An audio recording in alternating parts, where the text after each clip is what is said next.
Daniel Carter stood in the driveway of his dead uncle's house, his daughter asleep in the truck behind him when the woman next door stepped onto her porch. She wore dirt-stained jeans and held a watering can like it was the most important thing in the world. He didn't know her name yet. Didn't know she was worth more money than everyone in this town combined. Didn't know she'd be the reason he'd have to choose between running again or finally standing still. All he knew was that his hands were shaking, and he couldn't remember the last time he'd slept through the night. Before we begin, if you stay with me until the end of this story, hit that like button and drop a comment telling me what city you're watching from. I want to see how far this tale travels. The house looked worse than Daniel remembered. He cut the engine and sat there for a minute, hands still on the wheel, staring at the peeling paint and sagging porch. The truck ticked as it cooled. In the back seat, Emma shifted in her car seat but didn't wake.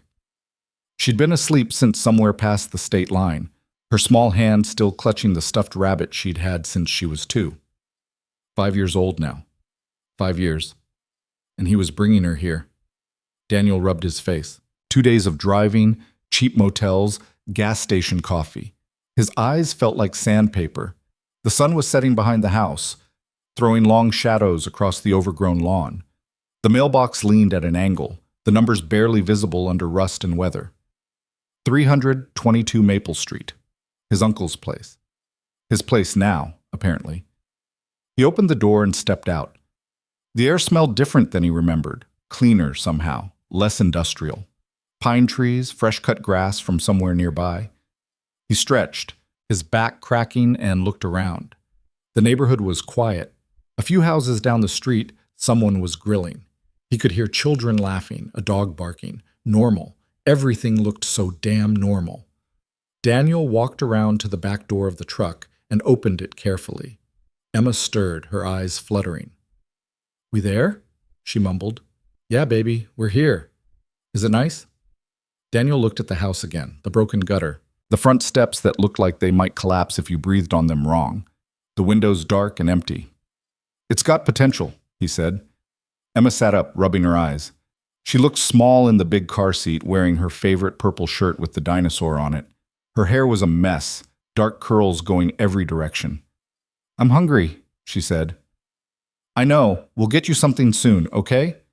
He helped her out of the seat, and she immediately reached for his hand. They walked up to the front door together, Emma dragging her rabbit behind her. The porch boards creaked under their weight. Daniel found the key where the lawyer said it would be, under a ceramic frog that had somehow survived years of weather and neglect. The door stuck. He had to put his shoulder into it. The smell hit them first. Dust. Old wood. Something musty and forgotten. Emma wrinkled her nose. "It smells weird." "It's been empty for a while," Daniel said. He found the light switch, but nothing happened. "Great." He pulled out his phone and used the flashlight. The beam cut through the darkness, showing shapes covered in sheets. Furniture, probably. The floor was hardwood, scratched and dull. Cobwebs stretched across the corners where the walls met the ceiling. "I don't like it here," Emma said quietly. Daniel squeezed her hand. "Give it a chance, Em. It'll look better in the daylight." "Can we go to McDonald's?" "There's probably not a McDonald's in this town." "Then I want to go back." "Back where?" Emma didn't answer. She just held his hand tighter. Daniel led her through the front room into what looked like a kitchen. The windows here still had some light coming through. He could see an old refrigerator, a stove from maybe the 70s, cabinets with peeling veneer, a table with 2 chairs. Everything covered in a fine layer of dust. He set Emma on one of the chairs and brushed it off first. "Stay here for a minute, okay? I'm just going to bring our stuff in. Don't leave me." "I'm not leaving. I'm just going to the truck. You can see me through the window." She looked at the window, then back at him. Her bottom lip was doing that thing it did before she cried. "I'll be fast," he said. "Count to 30. I'll be back before you finish." He made 3 trips, 2 suitcases, a box of Emma's toys, another box of kitchen stuff they'd packed. Essentials. Everything else they owned, which wasn't much, was in a storage unit back in Phoenix. He'd figure out later if he was going back for it. When he came in from the last trip, Emma had gotten down from the chair and was standing at the window, not looking outside, looking at her reflection in the dark glass. "Hey," he said. "You okay?" I look different here. Daniel set down the box and walked over. He crouched beside her. Different how? I don't know, just different. He put his arm around her shoulders. In the window, their reflections stared back at them. A tired man and a small girl in a dark, empty house. We both do, he said. That night they slept in sleeping bags on the living room floor. Daniel had checked the bedrooms upstairs, but the mattresses were old and suspicious looking, and he wasn't putting Emma on one until he'd bought new ones. The sleeping bags smelled like the sporting goods store they'd come from. Clean, chemical, new. Emma fell asleep almost immediately, exhausted from the drive. Daniel lay awake, listening to the house settle around them. Every creak and groan. The wind outside. A tree branch scratching against the side of the house. His phone buzzed. A text from Marcus, his old supervisor. Still time to come back. Job's still open. Daniel stared at the message. His thumb hovered over the keyboard. He typed, "Thanks. I'll think about it." Then he deleted it and just sent, "Thanks." He set the phone down and closed his eyes. Sleep didn't come for a long time. Morning came too bright and too early. Sunlight streamed through the windows, highlighting every speck of dust in the air. Emma was already awake, sitting cross-legged in her sleeping bag, playing with her rabbit. "There's no TV," she said when she saw Daniel moving. "Not yet." "What are we going to do?" "Clean," Daniel said, sitting up. His back hurt. 32 was too old to be sleeping on floors. "Make this place livable." Emma made a face. "That sounds boring." "Probably will be." He stood and stretched, looking around the room in the daylight. It was bigger than he'd thought. High ceilings. Crown molding that was actually pretty nice under all the grime. The fireplace was real brick, not just decorative. The bones of the place were solid. It just needed work. A lot of work. Daniel walked into the kitchen and tried the faucet. It sputtered, coughed, ran brown for a few seconds, then cleared. Progress. He let it run while he explored the cabinets. His uncle had left some basics. Canned goods, most of them expired. A jar of instant coffee that was probably older than Emma. He sniffed it. Still smelled like coffee. Good enough. He was boiling water in a pot. The coffee maker looked like a science experiment when he heard Emma gasp. "Daddy, there's a lady outside!" Daniel turned off the stove and walked to the window. Emma was right. There was a woman in the yard next door kneeling in a garden bed. She wore jeans and a green t-shirt, both dirty. Her hair was pulled back in a ponytail. She was pulling weeds, dropping them into a bucket beside her. "That's our neighbor, Jeez," Daniel said. "She's pretty." The woman looked up suddenly, like she'd felt them watching. She saw them in the window and raised her hand in a small wave. Daniel waved back, feeling awkward.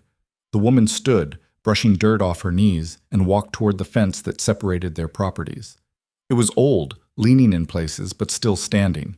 Daniel sighed. "Stay here, Em. I want to come. It's dirty outside. You don't have shoes on." "I can put them on." But Daniel was already out the door. He crossed the porch, carefully, testing each board, and walked across the overgrown lawn to the fence. Up close, the woman was probably close to his age, maybe a couple years younger. She had dirt on her cheek and under her fingernails. No makeup, no jewelry except for a simple watch. "You must be the nephew," she said. Her voice was calm, measured. "I heard someone inherited the place." "Daniel Carter, he said, stopping a few feet from the fence. "Got in last night. Victoria Hale." She didn't offer her hand. They were too dirty. "Welcome to the neighborhood." "Thanks.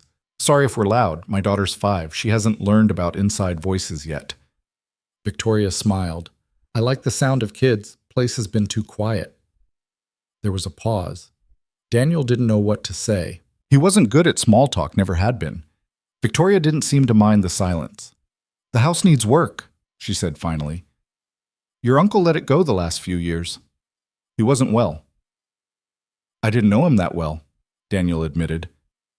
"He and my dad didn't talk." "Family's complicated." "Yeah." Another pause.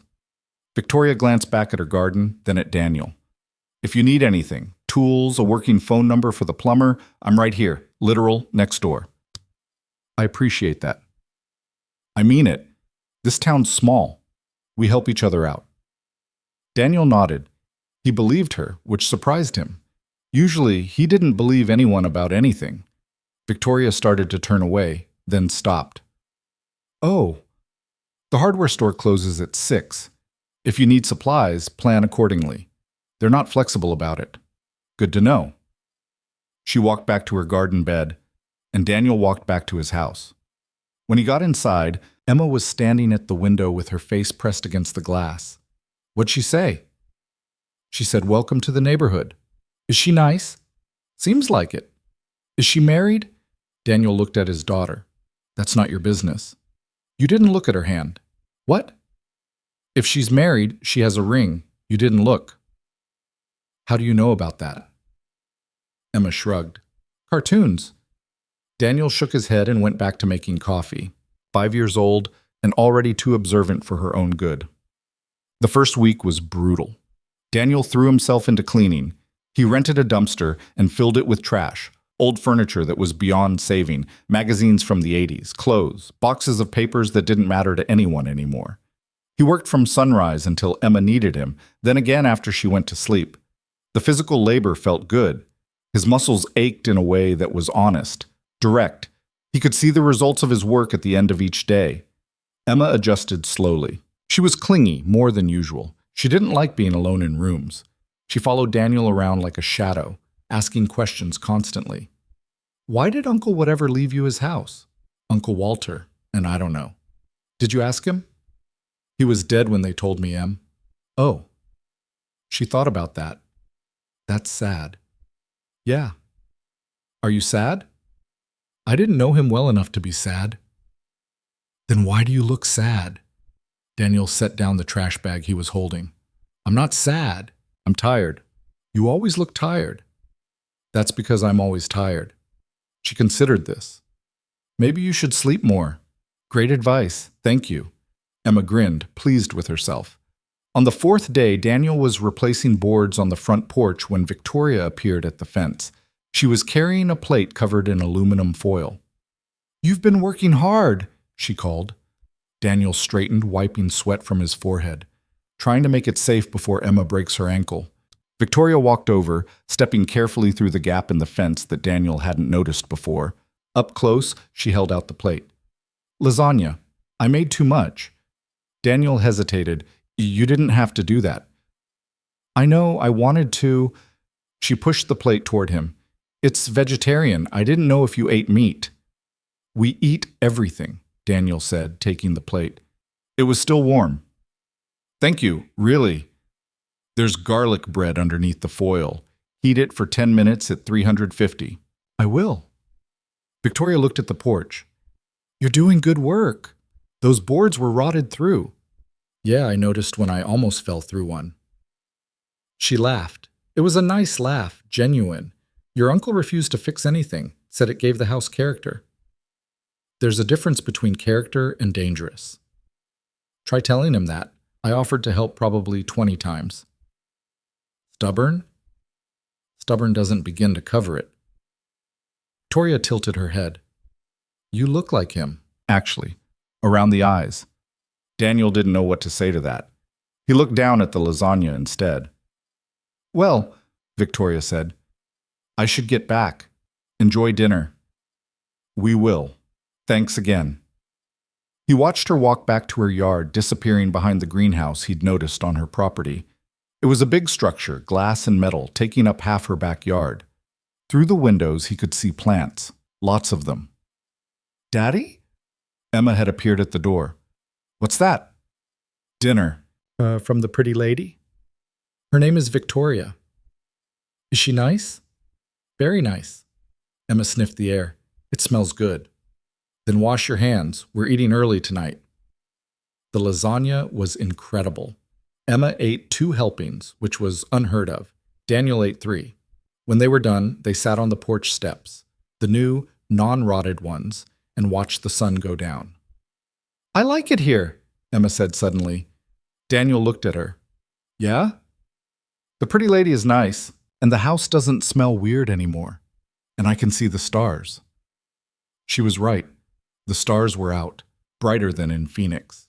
No city lights to wash them out. Yeah, Daniel said. It's not bad. They sat there until mosquitoes drove them inside. I see. 2 weeks in, the house started to feel less like a construction site and more like a place people could actually live. Daniel had bought mattresses, cleaned the bedrooms, fixed the plumbing in the upstairs bathroom. He'd patched holes in the walls, replaced light fixtures, scrubbed the kitchen until it almost looked modern. There was still plenty to do. The roof needed attention, the electrical was questionable, the basement was a mystery he wasn't ready to face, but it was livable. Emma had her own room now. She'd helped pick out paint, a soft purple that she insisted was called Princess Lavender, even though the can said Lilac Mist. Daniel had let her put up posters. Frozen, Moana, some cartoon dinosaur thing he didn't recognize. She'd arranged her stuffed animals on the bed in a specific order that apparently mattered a lot. "Daddy," she'd said on the first night in her new room, "can I sleep in here by myself?" "You don't have to if you don't want to." "I know, but can I try?" "Of course." She'd made it until 3 in the morning before crawling into Daniel's bed, but it was progress. Daniel had started looking for work. The town didn't have much. A few manufacturing plants, some retail, restaurants, nothing that needed someone with his background. He'd worked warehouse logistics in Phoenix, management, scheduling, inventory, good money, too much stress. None of that existed here. He filled out applications anyway. A grocery store, a hardware store, a place that made custom furniture, entry-level stuff, whatever would pay the bills. The money from selling his uncle's estate, what little there was, would cover maybe 6 months if he was careful. After that, he'd need income. He was sitting at the kitchen table, filling out another application, when someone knocked on the door. Daniel got up. Through the window, he could see a man standing on the porch. Mid-30s, expensive-looking clothes, dark hair. He stood like someone who expected doors to open for him. Daniel opened the door. "Can I help you?" The man extended his hand. "Adrian Hale. I live next door." He gestured toward Victoria's house. Daniel shook his hand. The grip was firm, too firm. "Daniel Carter." "I know. My mother mentioned you'd moved in." Adrian's smile didn't reach his eyes. "Wanted to introduce myself, see how you're settling in. We're managing." "Good. That's good." Adrian looked past Daniel into the house. "Place looks better already. My mother said you've been working hard. Just making it safe. Smart." Adrian's eyes moved back to Daniel. There was something calculating in them. "So you're planning to stay, or is this temporary?" "Haven't decided yet." "Fair enough. It's a big change, moving to a small town. Some people love it. Others can't wait to leave." Daniel didn't respond. He was getting a read on Adrian, and he didn't like what he was reading. "Anyway," Adrian said, "if you need anything, recommendations, contacts, whatever, let me know. I'm in real estate. Commercial mostly, but I know everyone in town. I'll keep that in mind." Adrian pulled out a business card and handed it over. Expensive cardstock, embossed lettering. "Don't hesitate to reach out." "Thanks." Adrian started to leave, then turned back. "Oh, and Daniel? My mother's a generous person, sometimes too generous. If she offers to help with anything, money, repairs, whatever, maybe think twice before accepting. She has a habit of getting involved in things that aren't her concern." Daniel felt his jaw tighten. "I'll manage my own affairs." "I'm sure you will." Adrian's smile was back. "Just friendly advice, neighbor to neighbor." He walked back to his car, a black BMW parked in Victoria's driveway, and drove away. Daniel closed the door and looked at the business card. Adrian Hale, commercial real estate, a phone number, an email, a downtown address. He tossed it on the counter and went back to his applications. The next afternoon, Daniel was replacing the mailbox when Victoria came out of her greenhouse. She had dirt on her hands and her jeans and a smudge on her forehead. "That mailbox has been leaning for 5 years, she called. "You're doing the neighborhood a service." Daniel hammered in the last nail. "Your son stopped by yesterday." Victoria's expression shifted. Something guarded slipped into place. Did he? Said he wanted to introduce himself. And? And he made it clear I should keep my distance from you. Victoria sighed. She walked over to the fence. Adrian means well. Does he? He's protective. Ever since his father died, he's taken on a role he doesn't need to take on. Daniel set down the hammer. He thinks I'm after your money or something?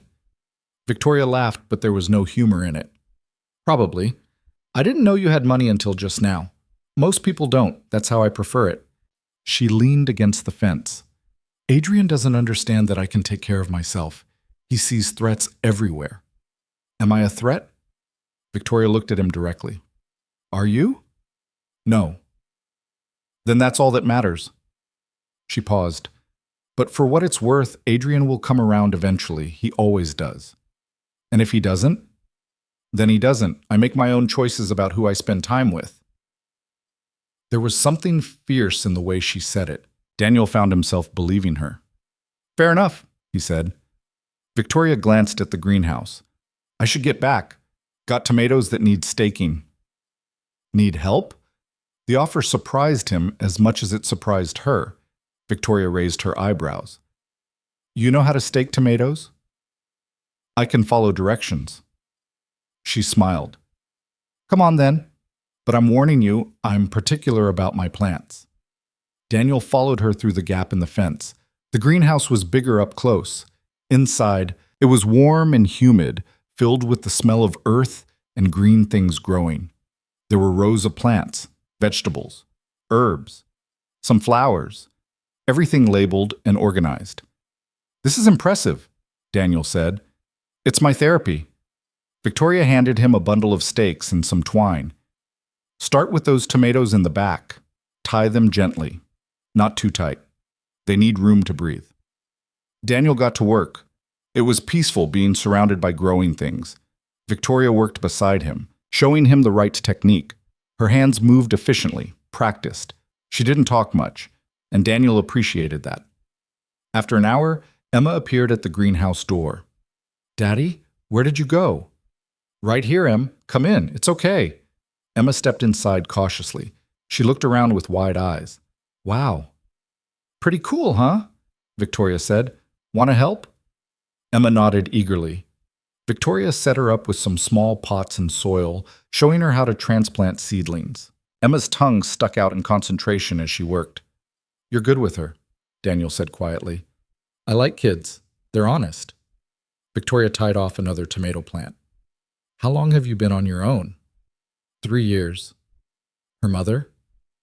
Died. Car accident. Victoria's hand stilled. I'm sorry. Yeah, me too. Is that why you're here? Fresh start? Daniel thought about that. Something like that. They worked in silence for a while. Emma hummed to herself, carefully patting soil around tiny plants. Outside, the sun moved lower in the sky, turning everything golden. You know what I like about plants is, Victoria said suddenly. What? They don't care about your past. You give them what they need, water, light, good soil, and they grow. Doesn't matter what happened yesterday. They just keep reaching toward the sun. Daniel looked at her. That's pretty optimistic. Is it? She smiled. Or just realistic? Things grow if you let them. That's not optimism. That's just how it works. Daniel didn't have an answer for that.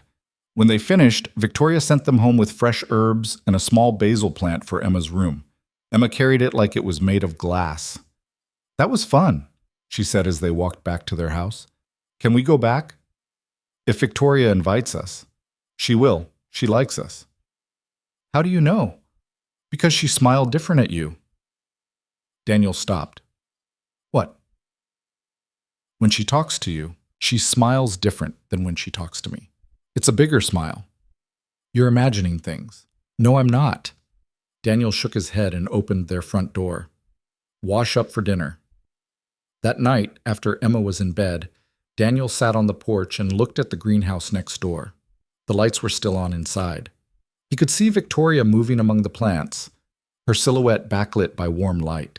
He thought about what she'd said, about plants not caring about the past, about things growing if you let them. He wanted to believe that. He really did.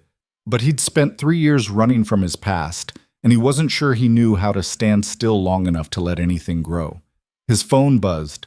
Another text from Marcus. Position's still open. They're getting impatient, though. Need an answer soon. Daniel stared at the message. His fingers typed, still thinking. But what he was really thinking about was the way Victoria had smiled at him in the greenhouse, and the way Emma had looked, so focused and happy, playing in the dirt, and how, for the first time in 3 years, he'd felt like maybe he was somewhere he could breathe. He hit send and put the phone away. Inside the greenhouse, Victoria turned off the lights. Daniel stood up and went inside. Tomorrow, he'd think about Phoenix, about jobs and futures and what came next. Tonight, he'd just be here. That was enough. The days started to blur together in a way that wasn't uncomfortable. Daniel fell into a rhythm he hadn't experienced in years. Wake up, make breakfast, work on the house, spend time with Emma, sleep, repeat. Simple, almost boring. But boring felt like relief after everything else. Emma started asking about school. When do I go? She said one morning, spreading peanut butter on toast with more enthusiasm than skill. September, still a few weeks away. Will I know anyone? Probably not at first. She thought about this, her small face serious. That's scary.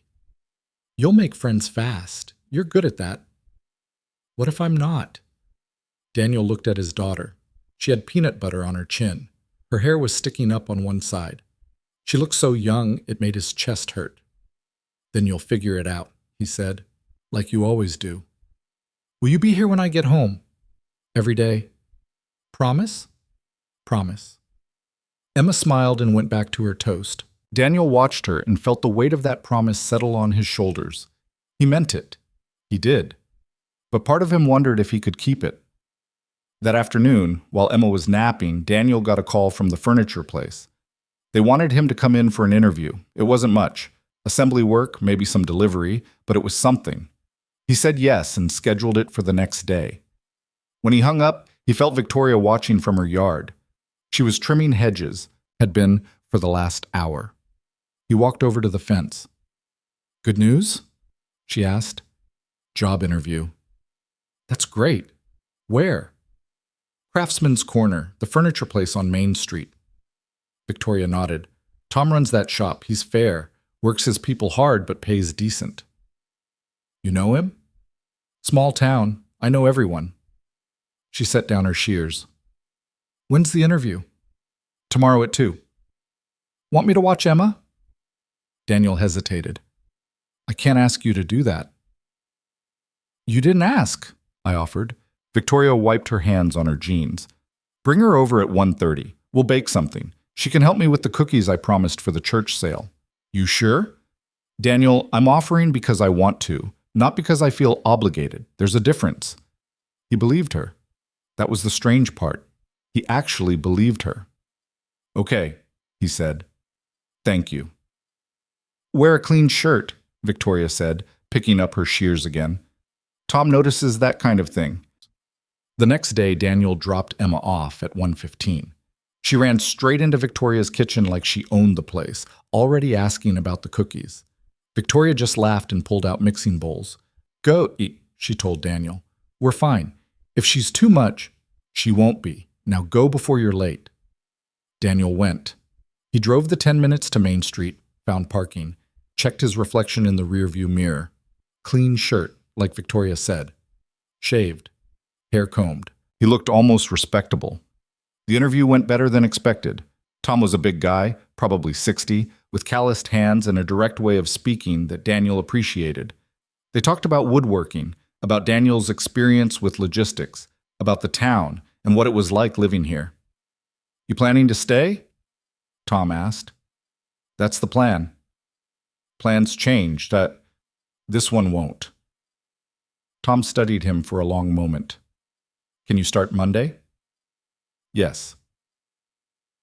7 a.m. Don't be late. They shook hands and Daniel walked out with a job. Not a great job. Not what he'd had in Phoenix, but honest work that would pay the bills while he figured out the rest. When he got back to Victoria's, Emma was covered in flour and chocolate chips. Victoria looked equally messy. There were cookies cooling on every available surface. "We made a lot," Emma announced proudly. "I see that. Victoria says I'm a natural baker." "She's got good instincts," Victoria said, "and she follows directions, which is more than I can say for most adults." Daniel looked at the kitchen. "I'll help clean up." "Already done. We cleaned as we went." "The interview?" "I got the job." Victoria smiled. Not a polite smile, a real one. "That's wonderful." "Start Monday. Then we should celebrate. Stay for dinner." "You don't have to." "I know I don't have to. I want to. There's a difference, remember?" So they stayed. Victoria made pasta, something simple with olive oil and garlic and vegetables from her garden. They ate at her kitchen table, and Emma talked nonstop about the cookies and the garden and how Victoria had let her pick tomatoes. "Can we come back?" Emma asked. "Any time," Victoria said. After dinner, Daniel helped with dishes while Emma played with a cat that had appeared from somewhere, an orange tabby that looked old and content. "That's Copper," Victoria said. "He's technically the neighbor's cat, but he prefers my house. Smart cat. He knows where the food is." She handed Daniel a dish to dry. "So what's the job?" "Assembly, delivery, whatever Tom needs." "You don't sound excited." "It's a job. That's enough." Victoria was quiet for a moment. "Is it?" Daniel set down the dish. "What do you mean?" "Nothing. Forget I said anything." "No, what did you mean?" She turned off the water and faced him. "I mean that you're a smart guy who clearly knows how to manage things, and you're taking a job that's going to pay you probably $12 an hour. Which is fine if that's what you want, but I'm not sure it is. It's what's available. Is it, or is it what's safe?" Daniel felt something tighten in his chest. "I have a daughter to take care of. Safe is good." "I'm not arguing with that." Victoria dried her hands on a towel. "I'm just saying that sometimes we settle for less than we're capable of because we're scared of wanting more." "You don't know me well enough to say that." "Maybe not, but I know what it looks like when someone's hiding." She met his eyes. "I've done it myself." Daniel wanted to argue, wanted to tell her she was wrong, that she didn't understand, but the words stuck in his throat because she wasn't wrong. Not entirely. "The job starts Monday," he said finally. "That's all I know right now." Victoria nodded. "Fair enough." They finished the dishes in silence. When Daniel and Emma left, Victoria gave them a container of cookies and told Emma to come back any time. Walking home, Emma swinging the cookie container, Daniel thought about what Victoria had said, about settling, about hiding. He thought about the job in Phoenix that was still waiting for his answer.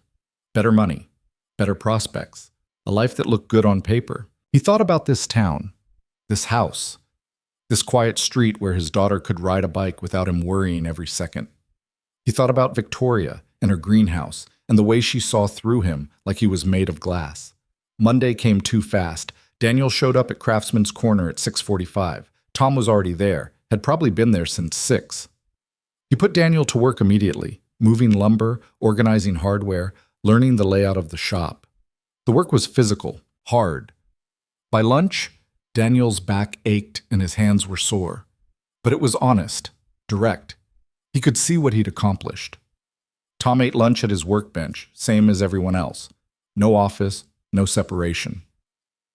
"You're picking it up quick," he said around a mouthful of sandwich. "It's not complicated." "You'd be surprised how many people can't follow simple directions." Tom took a drink of coffee. "Victoria Hale mentioned you might be looking for work." Daniel looked up. "She did?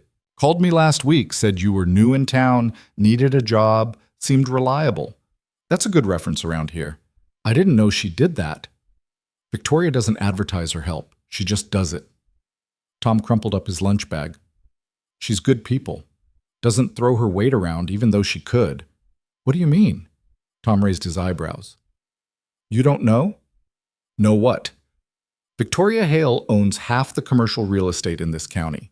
Maybe more. She's rich enough to buy this whole town if she wanted to." Daniel stared at him. "What? You really didn't know?" Tom laughed. Most people don't, I guess. She doesn't act like it, lives in that regular house, grows her vegetables, drives a truck that's older than yours. But yeah, she's worth serious money. Her husband started some tech company back in the 90s, sold it for a fortune. When he died, she got everything. Daniel's mind was reeling. She never said anything. Like I said, she doesn't advertise it, prefers people treat her normal. Tom stood up. Break's over. Let's get back to it. Daniel worked the rest of the day on autopilot, his mind spinning. Victoria was a billionaire, an actual billionaire, living next door like a regular person, making lasagna and growing tomatoes and offering to watch his daughter. Why? When he got home, Emma was at Victoria's. He could see them through the greenhouse windows, Victoria showing Emma something, both of them laughing. Daniel walked over, knocked on the greenhouse door. Victoria looked up. Hey, how was the first day?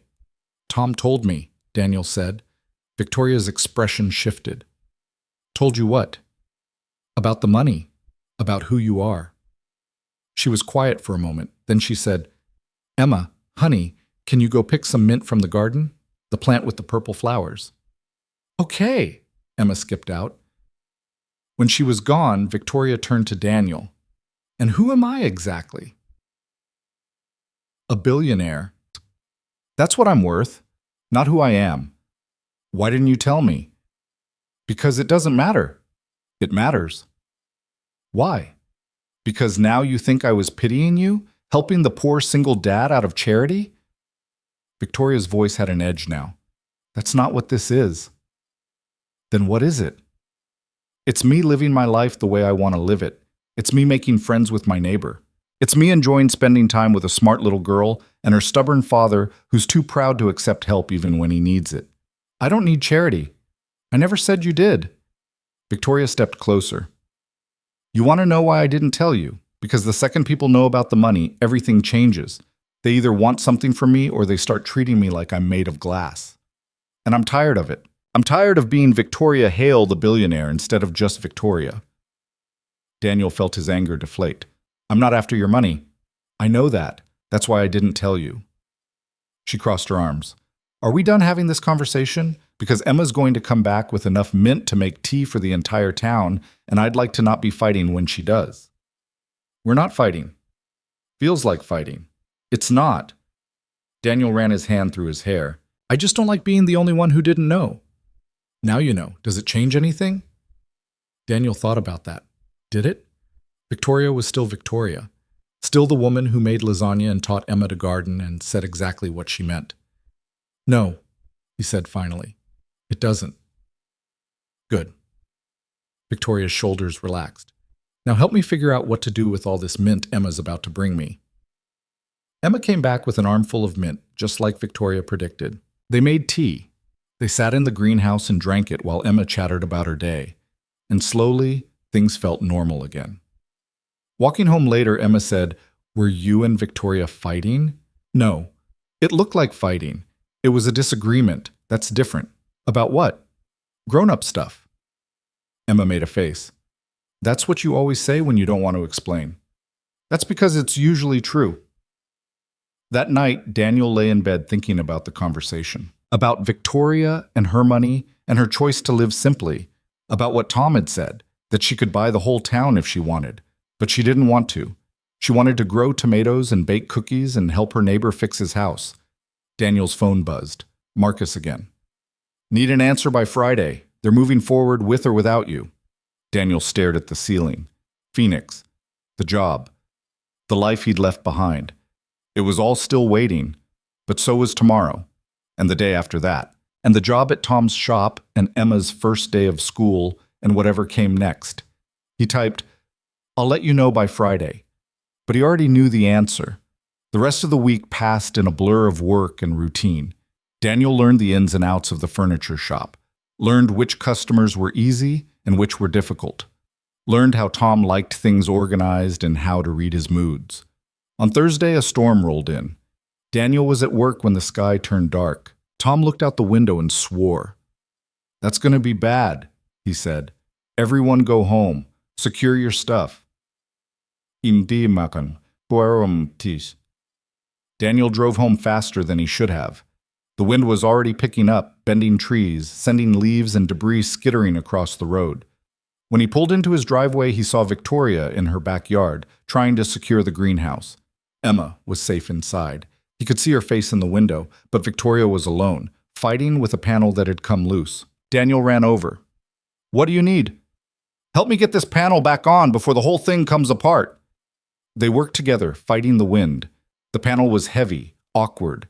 Rain started cold and hard. Daniel's shirt was soaked within seconds. "Hold it there," Victoria shouted over the wind. "I need to get the screws in." Daniel held the panel while Victoria worked with the drill. Her hands were steady, even though she was shaking from cold. The wind tried to rip the panel from his grip. His shoulders screamed. "Almost got it!" A gust hit them hard. The panel shifted. Daniel's foot slipped in the mud. "I got it!" Victoria yelled. "Let go!"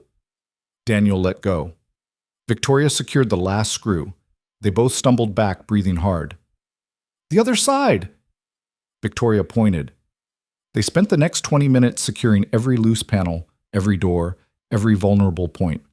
By the time they finished, they were both soaked and covered in mud and exhausted. The greenhouse was secure. "Thank you," Victoria said, wiping rain from her face. "I couldn't have done that alone. You would have figured it out." "Maybe, but I'm glad I didn't have to." They stood there in the rain, looking at each other. Victoria's hair was plastered to her head. She had mud on her cheek. She looked nothing like a billionaire. She looked real. "You should get inside, Daniel said. "Get warm. So should you." But neither of them moved. "Daniel," Victoria said quietly, "why are you really here? In this town?" "I told you. Fresh start." "That's the simple answer. What's the real one?" Daniel looked away. The rain was letting up slightly. He could see Emma in his window, watching them. "I'm running," he said finally, "from Phoenix, from the job I had, from the life I was living, from everything that reminds me of before." "Before your wife died?" "Yeah. You can't run forever." "I know." Daniel looked at her. "But I don't know how to stop." Victoria reached out and touched his arm, just briefly. "Maybe you start by choosing to stay somewhere, even when it's hard, even when part of you wants to leave." "Is that what you did?" "Yeah. After my husband died, I wanted to sell everything and disappear, go somewhere no one knew me, start over completely." She dropped her hand. "But I stayed, because running doesn't actually solve anything. It just moves the problem." "Does it get easier?" "Some days. Other days it's still hard." Victoria smiled sadly. "But at least I'm not doing it alone anymore." Thunder rumbled in the distance. The storm was moving off. "I should get Emma," Daniel said. "Okay." He started to leave, then turned back. "Victoria?" "Yeah?" "Thank you for the job reference, for watching Emma, for all of it." "You don't have to thank me." "I know, but I want to." Victoria nodded. "You're welcome." Daniel went home. Emma met him at the door with a towel and a million questions about the storm. He answered them while he changed into dry clothes and started dinner. Through the window, he watched Victoria go into her house, watched the lights come on, watched smoke start to rise from her chimney. That night, after Emma was asleep, Daniel sat on the porch despite the cold. The storm had cleared the air. Everything smelled clean, fresh. His phone was in his hand. Marcus's message still on the screen. Daniel opened a new text. "I'm staying here. Thanks for the opportunity, but this is where I need to be. Tell them to move forward without me." He hit send before he could second-guess it. 10 minutes later, Marcus replied, "You sure? This is a good opportunity." Daniel typed, "I'm sure." "All right. Good luck out there." "Thanks." Daniel set the phone down and looked at the stars. Clear now, bright. He thought about what Victoria had said, about choosing to stay, about not running. He was choosing. For the first time in 3 years, he was choosing to build instead of run. It was terrifying. It was right. The next morning, Daniel woke up feeling different, lighter somehow. He made breakfast, got Emma ready for the day, went to work. Everything was the same, but it felt different. Tom noticed. You look less miserable today, he said. I feel less miserable. Good. Miserable employees make for bad furniture. On Saturday, Victoria knocked on his door. She had a basket of vegetables from her garden. Payment for the storm help, she said. You don't owe me anything. I know. I'm giving them to you anyway. She handed him the basket. Also, I'm having a few people over for dinner tomorrow. Nothing fancy, just neighbors. You and Emma should come. I don't want to impose. Daniel, I'm inviting you. That's the opposite of imposing. Who else is coming? Tom and his wife, the couple from down the street. Maybe a few others. Victoria tilted her head. Are you asking if Adrian's coming? Maybe. He's not. He's in the city this weekend. Then we'll come. Good. 6 o'clock. Bring nothing. I'm serious. Show up empty-handed or I'll send you home. Daniel smiled. Yes, ma'am. Victoria rolled her eyes and left. That night, Emma helped Daniel pick tomatoes from the tiny garden they'd started in the backyard. It was nothing compared to Victoria's, but it was theirs. The tomatoes were small and misshapen, but they were growing. Daddy? Emma said, holding up a particularly lumpy tomato. This one looks weird. That's okay. It'll taste the same. Are we staying here? Like, forever? Daniel looked at his daughter. Would you want to? I like it here. Victoria's nice, and my room is pretty, and you smile more. I smile more? Yeah, you didn't smile in Phoenix. Daniel hadn't realized she'd noticed. Yeah, Em, we're staying here. Promise? Promise. Emma hugged him, getting dirt on both of them. Sunday dinner at Victoria's was chaos in the best way. Tom and his wife brought pie. The couple from down the street brought wine. Someone else brought bread. The table was crowded, loud, full of laughter and conversation. Emma fit right in, charming everyone. Victoria moved through it all like a conductor, making sure everyone had food and drinks and was comfortable. At one point, Daniel found himself on the back porch with Tom, both of them escaping the noise for a minute. She does this a lot, Tom said. These dinners. Victoria likes having people around. Doesn't seem like the billionaire lifestyle. That's because it's not. Tom sipped his beer. Her husband was the one who liked the fancy stuff, the parties, the travel, all that. Victoria went along with it, but it wasn't really her. When he died, she came back here and just stopped pretending. What was he like, her husband? Robert? Good guy, smart, ambitious, loved Victoria more than anything. Tom looked at his beer. But he worked himself to death, literally. Heart attack at 45. Victoria found him in his office. That's rough. Yeah, she was a mess for a long time. Then one day she just decided to live different. Sold the big house, moved into the regular one, started the garden. Adrian didn't handle it well. He wants her to live like she's rich? He wants her to live like his father did. Be important. Make a statement. Tom shrugged. But that's not who Victoria is. Never was. Inside, someone called them back for dessert. They went in. The rest of the evening passed in a blur of pie and coffee and Emma falling asleep on Victoria's couch. Daniel carried her home around 9. She didn't wake up, just curled into his shoulder like she used to when she was smaller. Thank you for coming, Victoria said at the door. Thank you for inviting us. Same time next month? We'll be here. Walking home with Emma in his arms, Daniel felt something he hadn't felt in years. Something like peace. Like maybe he'd found a place where he fit. Like maybe he'd found home. The weeks that followed felt almost normal, and that was the part that scared Daniel the most. Normal meant he was settling in. Normal meant he was building something that could break. Emma started school on a Tuesday morning. She'd picked out her outfit the night before. Purple shirt, jeans with flowers on the pockets, sneakers that lit up when she walked. She stood at the mirror for 10 minutes, adjusting her backpack straps. Do I look okay? She asked. You look great. What if nobody likes me? They'll like you. You don't know that. Daniel knelt down to her level. You're right, I don't. But you're funny and smart and kind, and that's all you can be. The rest is up to them. Emma chewed her lip. What if I miss you? Then you think about how I'm picking you up at 3 and we're getting ice cream after. Promise? Promise. The school was small, just one building with a playground out back.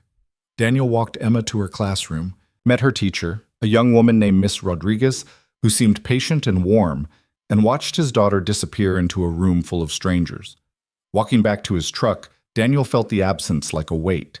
The house would be empty. No questions, no laughter, no small person following him around.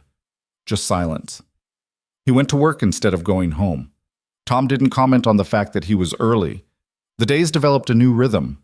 Morning routine with Emma, drop off at school, work until 2:30, pickup, homework, dinner, bedtime. Weekends were for house projects and time with Victoria. She'd started teaching Emma to cook, simple things like scrambled eggs and grilled cheese, and Emma took to it like she'd been waiting for someone to show her. "She's a natural," Victoria said one Saturday afternoon, watching Emma carefully flip a pancake. "Better than I was at her age." "She gets it from her mother," Daniel said. "Sarah could make anything taste good." It was the first time he'd mentioned his wife's name in front of Victoria. She didn't react, just nodded. "Tell me about her," Victoria said quietly. Daniel leaned against the counter. Emma was focused on the stove, tongue between her teeth in concentration.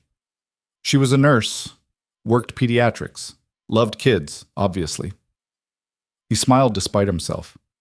She was loud, laughed at everything, made friends everywhere she went. I was the quiet one, and she was not.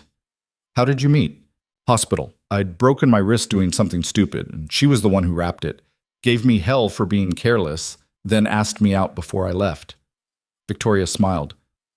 "She sounds wonderful." She was. Daniel's chest tightened. The accident was random. Wrong place, wrong time. Drunk driver ran a red light. She died at the scene. Emma flipped another pancake, oblivious to the conversation happening behind her. "I'm sorry," Victoria said. "Yeah, me too." They were quiet for a moment.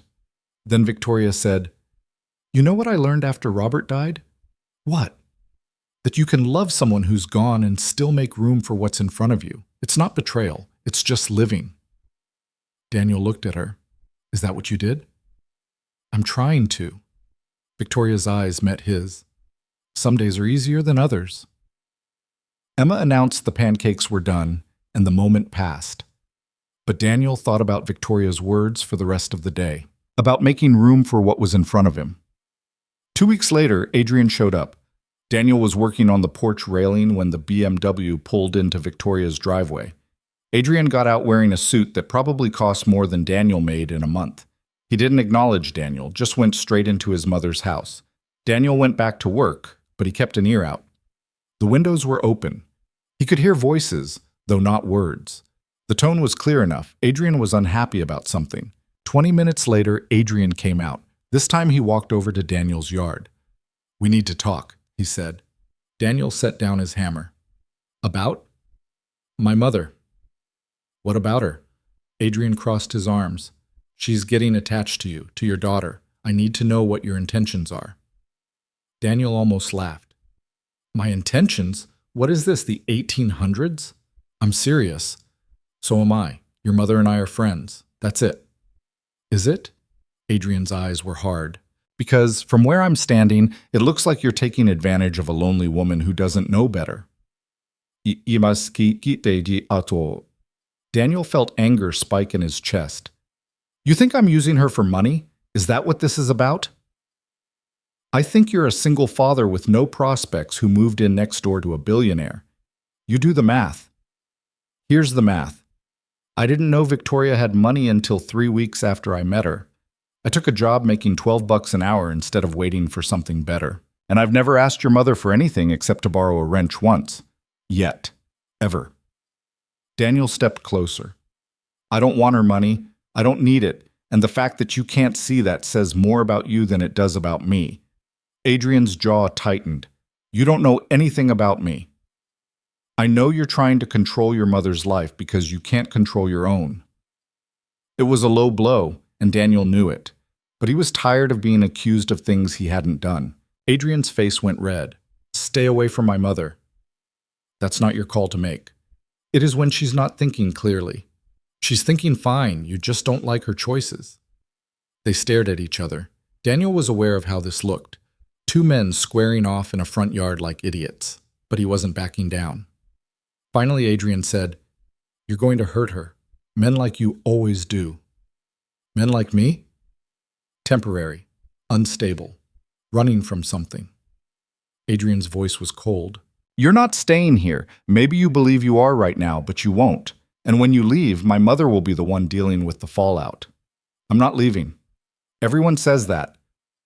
Adrian turned and walked back to his car. "We'll see how long you last." He drove away. Daniel stood there, anger and shame mixing in his gut, because part of what Adrian said was true. He was running from something, and he didn't know for sure that he'd stay. That evening, Victoria came over. Daniel was on the porch, pretending to read while Emma played in the yard. "Adrian stopped by earlier," she said without preamble. "I know. We talked. He said you two had a confrontation." "That's one word for it." Victoria sat down on the step beside him. "What happened?" Daniel told her. All of it. Adrian's accusations, his own response, the things they'd said. Victoria listened without interrupting. When he finished, she said, "I'm sorry." "For what?" "For Adrian. For putting you in that position. It's not your fault he's protective. It's not protection. It's control." Victoria's voice was tight. "He's been like this since Robert died. Trying to manage me, make decisions for me, treat me like I can't function on my own. He's worried about you. He's worried about himself, about what people think, about maintaining the image his father built." She shook her head. "I love my son, but I don't like him very much right now. He said I'm going to leave, that I'm temporary." Victoria looked at him. "Are you?" "I don't want to be." "That's not the same as staying." Daniel felt something twist in his chest. "I turned down the job in Phoenix. I took the one here. I'm building a life." "I know. But Adrian's not entirely wrong about one thing." "What?" "You're still running, just in place now instead of forward." Daniel wanted to argue, but he couldn't because she was right. He'd stopped moving, but he hadn't stopped running. He was still terrified of building something that could break, still keeping one foot out the door just in case. "I don't know how to stop," he said quietly. "I know." Victoria stood up. "But until you figure it out, this," she gestured between them, "can't be anything more than what it is." "What is it?" "I don't know. Neighbors? Friends? Something undefined?" She looked at him. "But I'm not interested in undefined, Daniel. I did that once, lived in the spaces between things, never asking for what I really wanted. I'm too old for that now." "What do you want?" "Something real, something chosen, not something that happens because we're convenient or lonely or next door to each other." Daniel felt the words hit him. "Victoria, no, don't say anything right now. Just think about it." She walked back toward her house, then turned. "And for what it's worth, I hope you stay. Not for me, for you, because I think you need a place to land more than you need another place to run from." She went inside. Daniel sat on the porch as the sun set, Emma's laughter floating across the yard, Victoria's words echoing in his head. That night, he couldn't sleep. He lay in bed staring at the ceiling, thinking about everything. Phoenix, this town, Emma, Victoria, the life he'd left behind, and the one he was supposedly building. Around 2 a.m, he got up and went to his uncle's office. He'd been avoiding the room, hadn't even cleaned it yet. It was full of papers and books and the detritus of a life lived quietly. Daniel started going through it. Most of it was junk, old bills, catalogs, receipts, but in the back of a desk drawer, he found a letter addressed to him. The handwriting was shaky. His uncle's, probably. Daniel opened it. "Daniel," it read, "if you're reading this, I'm gone, and you've inherited a house you probably don't want. I'm sorry for that, but I'm not sorry for leaving it to you. Your father told me once that you were lost, that you'd been drifting since Sarah died. Maybe that's true. Maybe not.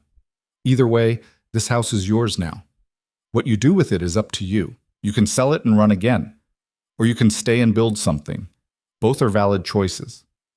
But know this, running gets exhausting eventually. At some point, you have to decide if you're moving towards something or just away from everything else. I hope you figure out which one you're doing. I hope you stay. This town could use more good people. And from what your father said, you're better than you think you are. Don't waste that. Love, Walter. Daniel read it 3 times. Then he folded it carefully and put it back in the drawer. His uncle had known. Somehow, without ever meeting him as an adult, Walter had known exactly what Daniel was doing. The next morning, Daniel called Tom. "I need a favor," he said. "Name it. You know anyone in logistics, supply chain management, anything like that?" Tom was quiet for a moment. "Might. Why?" "Because I think I'm ready to do more than assemble furniture." "About damn time." Tom sounded pleased. "Come by the shop tomorrow. I'll make some calls." Daniel hung up and felt something shift. Not big, not dramatic, just a small movement toward instead of away. Emma noticed at breakfast. "You look different today." "Different how?" "I don't know. Less sad?" "I wasn't sad." Emma gave him a look that said she didn't believe him. "Okay." He dropped her at school and went to work. Tom pulled him aside around noon. "Got you a meeting," he said. "Thursday afternoon, company that does distribution for manufacturing plants around the state. They need someone to manage their regional logistics." "Tom, I can't." "Can't what?" "Do the job you're qualified for." "Don't insult me." Tom handed him a business card. 2 o'clock. Wear the clean shirt. Thursday came too fast. Daniel borrowed a tie from Tom, dropped Emma at Victoria's. She didn't ask questions, just nodded and told him good luck, and drove 40 minutes to the company headquarters. The interview went well, better than well. They were impressed with his experience, his references, his ideas for improving their systems. By the end, they were talking salary and start dates. "We'd need you to start in 2 weeks, Diar," the hiring manager said. "Can you do that?" Daniel thought about Tom, about the furniture shop, about the $12 an hour he'd been grateful for a month ago. "Yes," he said. "I can do that." They shook hands. Daniel walked out with a job offer that would pay him 3 times what he was making now, enough to really build a life, enough to stop worrying about every dollar. He called Tom from the parking lot. "I got it," he said. "Of course you did. You're not an idiot, despite how you've been acting." "Tom, don't apologize. I knew you wouldn't stay. You're too good for assembly work." Tom paused.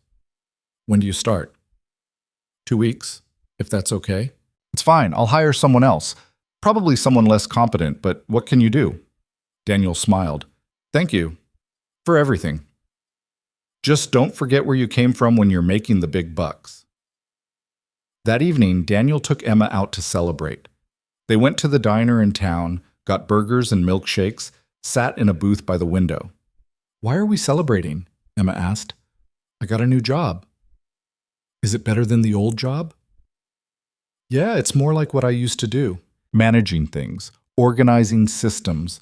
Emma slurped her milkshake. "Does that mean we're staying?" "Yeah, Em, it means we're staying." She smiled, and it was like the sun coming out. "Good. I like it here."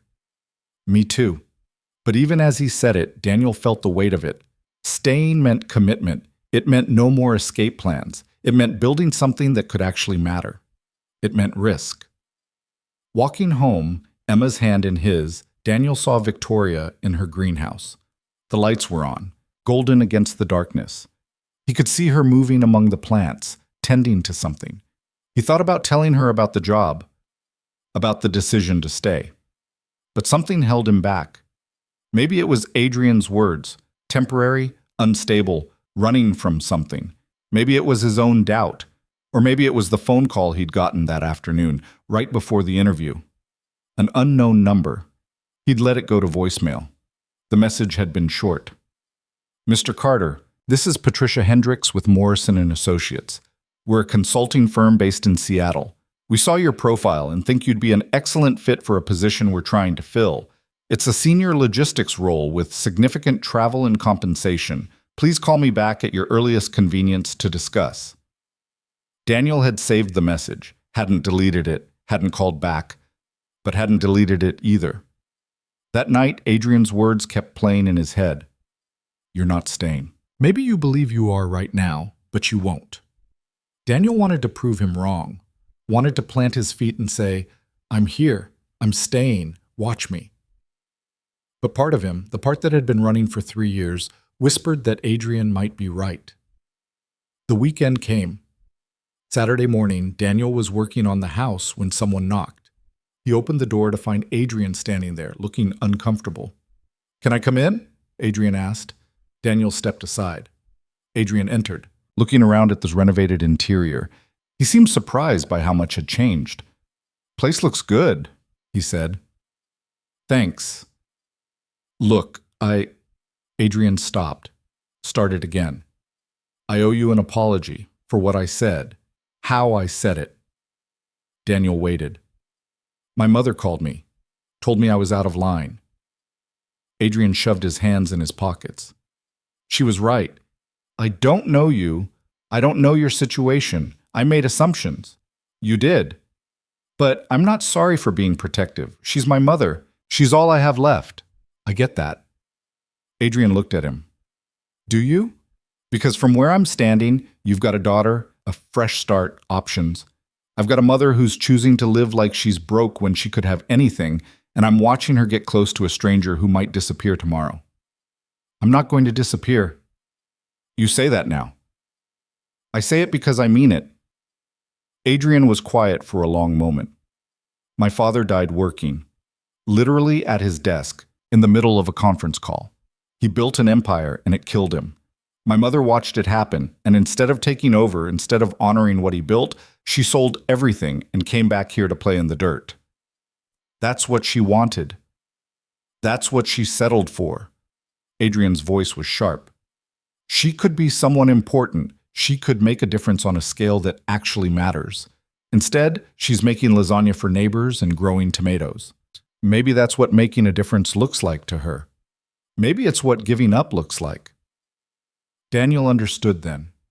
Adrian wasn't protecting his mother from Daniel. He was trying to protect his father's legacy from being forgotten. Your father's gone, Daniel said quietly. What he built, what he wanted, that's over. Victoria's here. She's alive. And she gets to choose what her life looks like, even if you don't agree with it. She's choosing wrong. It's still her choice. Adrian's jaw worked. If you hurt her, I will make your life hell. I won't. You can't promise that. No, but I can try. Adrian nodded slowly. He didn't look happy, but he looked less hostile. Fair enough. He left without another word. Daniel closed the door and leaned against it. The truth was, Adrian was right. Daniel couldn't promise he wouldn't hurt Victoria. He couldn't even promise he'd stay. He could say the words, mean them in the moment, but life had taught him that promises broke as easily as anything else. Sarah had promised to be careful. She'd promised to come home. She'd promised a lot of things that death had made into lies. Daniel went to work Monday with the weight of everything pressing down on him. Tom seemed to sense it but didn't push. They worked in companionable silence, building furniture, organizing stock, existing in the simple rhythm of physical labor. At lunch, Tom said, "You're thinking too hard about something. How can you tell? You've been staring at the same bolt for 5 minutes." Daniel set down the bolt. Adrian apologized. That must have been painful for him. He's not wrong about me. About what? About the fact that I could leave, that I don't know for sure I'm staying. Tom took a bite of his sandwich, chewed thoughtfully. Nobody knows anything for sure. That's not unique to you. It feels different. That's because you're scared, Tom pointed at him with the sandwich. And scared people always think they're more special than they are. Thanks for the insight. I'm serious. You think you're the first person to move somewhere and wonder if you made the right choice? To start building something and get terrified it'll fall apart? Tom shook his head. That's called being human. The difference is most people push through it instead of using it as an excuse to run. I'm not running. Not yet. But you're keeping the door open, aren't you? Daniel didn't answer. That voicemail from Seattle, Tom said.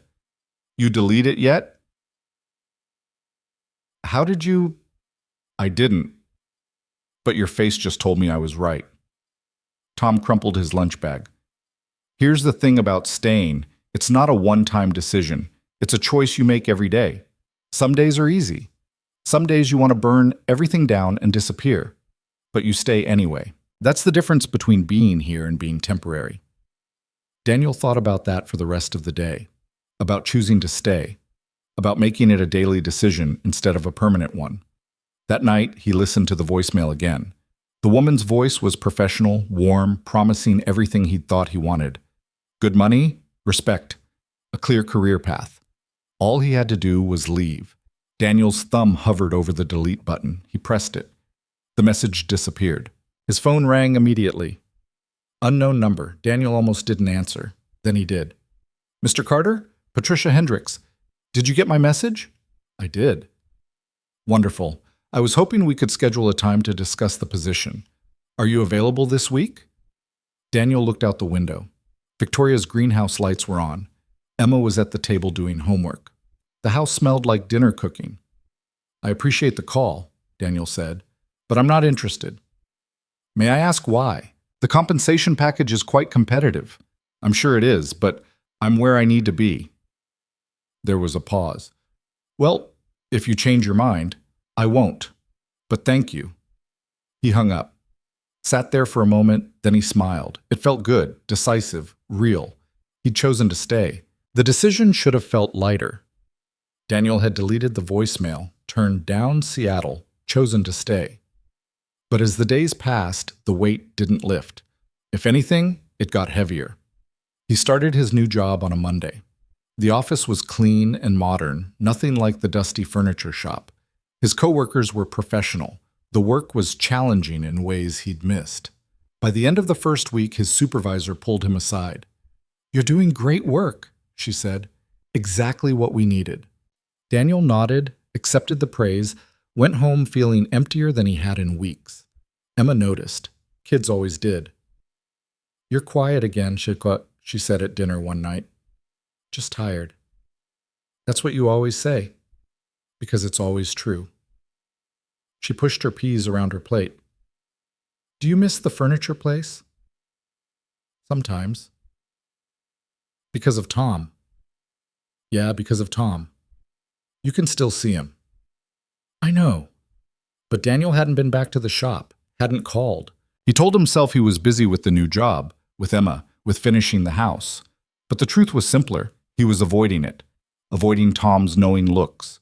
Avoiding the reminder that he'd taken the safer path again. Victoria noticed too, though she didn't say anything at first. She'd wave from her garden, bring over vegetables, chat with Emma. But there was a distance now that hadn't been there before. A careful politeness that felt worse than anger. 2 weeks into the new job, Daniel worked late. There was a shipment issue he needed to resolve, calls to make, emails to send.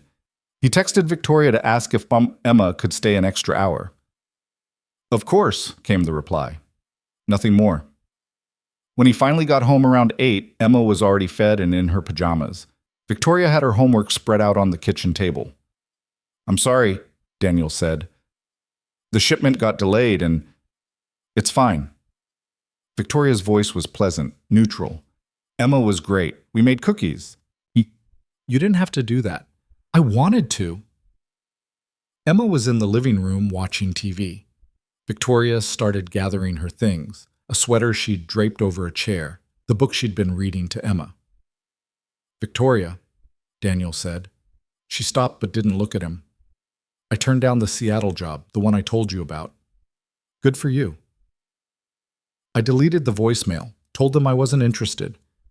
Why are you telling me this? Daniel didn't have a good answer. Because he wanted credit for staying?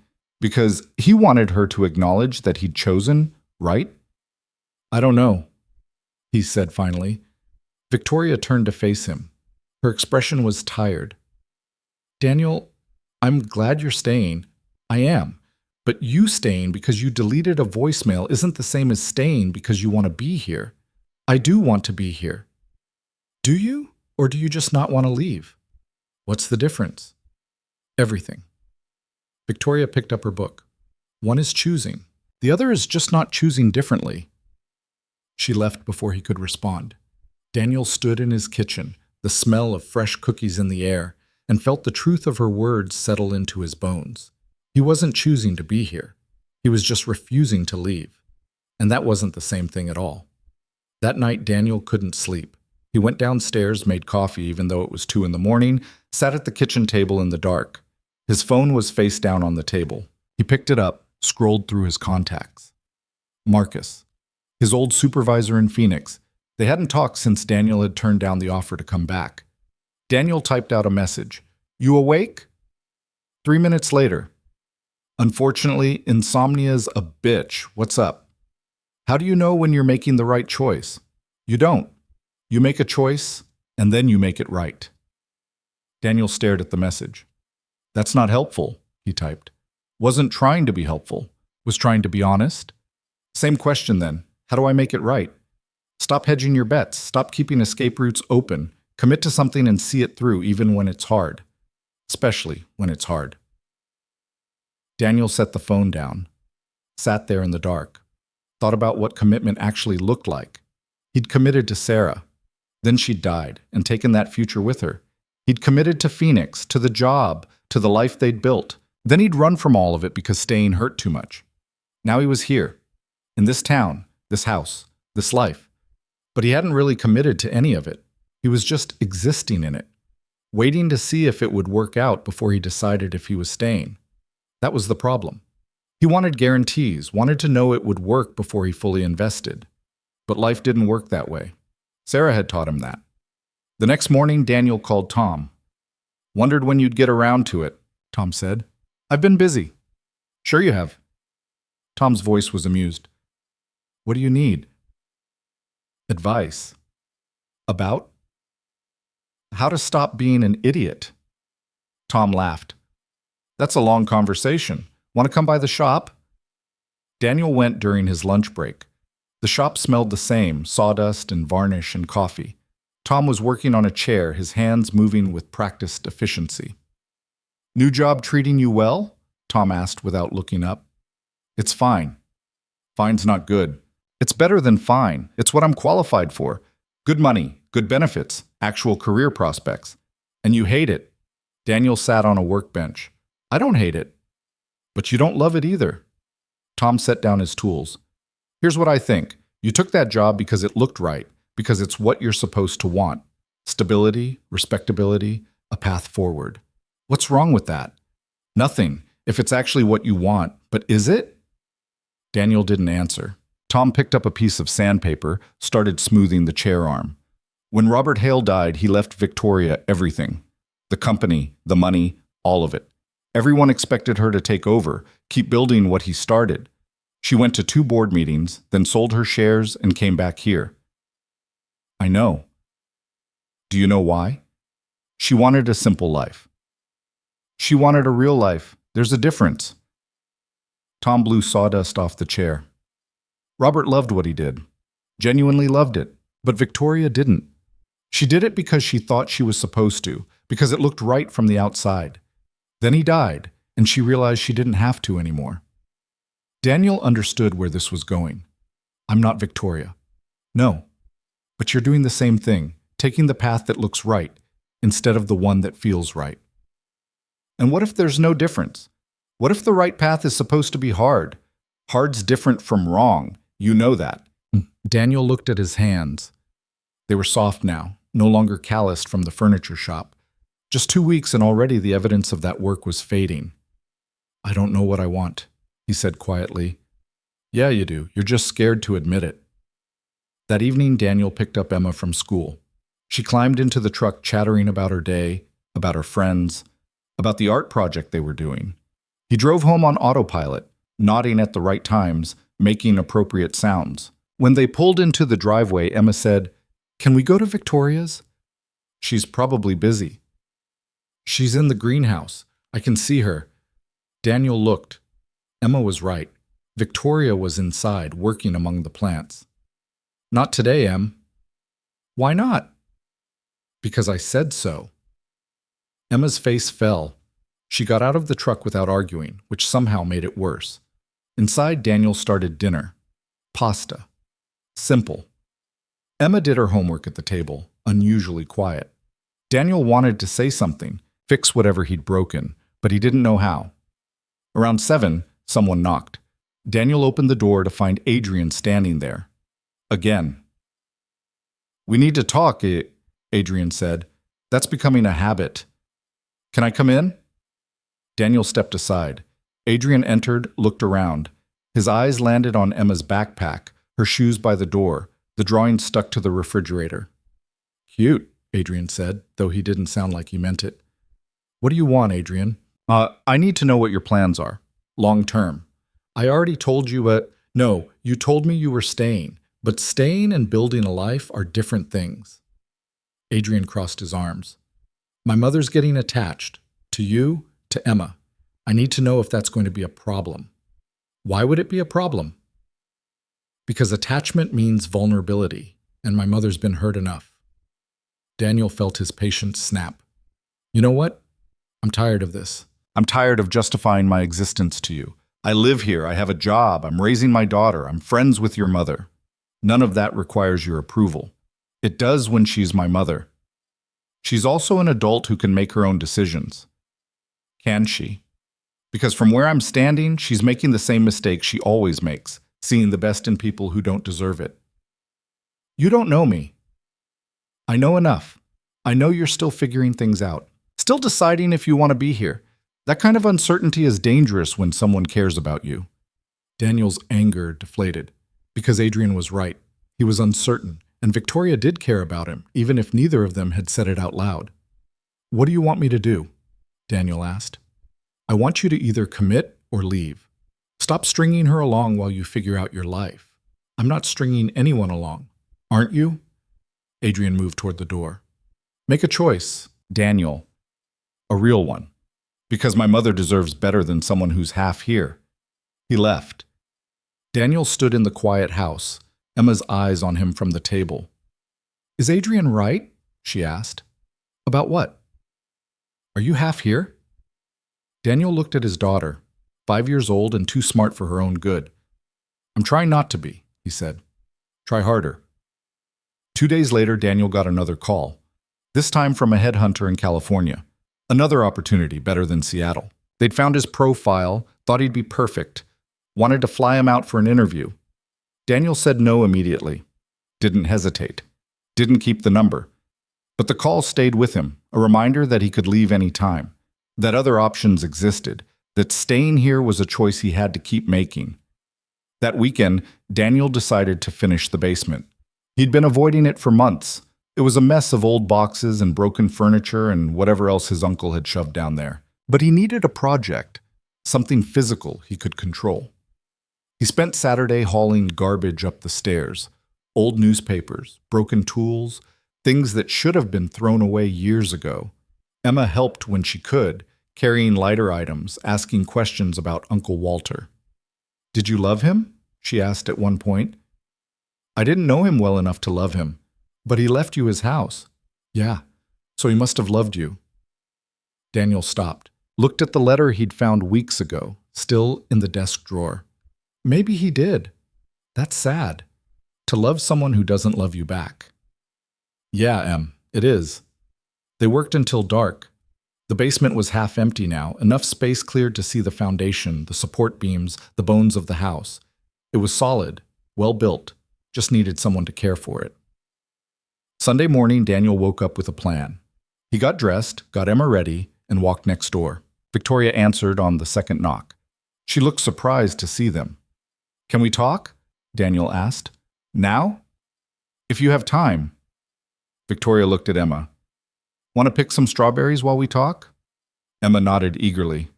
Victoria gave her a basket and sent her to the garden, then turned to Daniel. "What's this about?" Daniel took a breath.